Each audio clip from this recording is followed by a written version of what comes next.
রাত্রে প্রায় 12টা বাজে বাসায় এসেছি, তেলের পিঠা দিয়েছে। আমার স্ত্রী বলতেছে মেয়ে এই পিঠা বানাইছে। তো পিঠা নিয়ে একটি পিঠা খেলাম।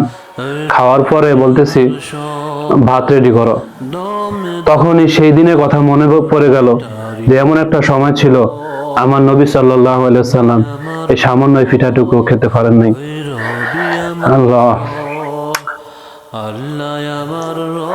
হাসান হোসেন অনেক কান্না করছে খাবারের জন্য। হাসান হোসেনের মা তিনি পাথর পাতিলার ভিতরে দিয়ে পানি দিয়ে লাড়াছাড়া করেছেন আর বলছেন রান্না হচ্ছে। কত কষ্ট করেছেন, আর আমরা এই কল্পনা করতে পারি না। অথচ এই খাবার খেয়েও বলতেছি ভাত রেডি করো। হঠাৎ করে সেই কথা মনে পড়ে গেল, তাই আপনাদের সাথে শেয়ার করলাম। আল্লাহ তাআলা সবাইকে বুঝদান করুক। আমরা খাবো, অবশ্যই আল্লাহ তাআলার শুকরিয়া আদায় করবো। আল্লাহ তাআলা আমাদের যে নিয়ামত দিয়েছেন এই নিয়ামত অফুরন্ত। আমরা সেই দিনের কথা চিন্তা তো দূরের কথা, ভাবিও না এমন একদিন এত অভাব ছিল।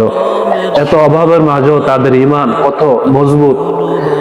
সাহাবায়ে কেরাম, নবী, তাদের কথা চিন্তাও করতে পারি না।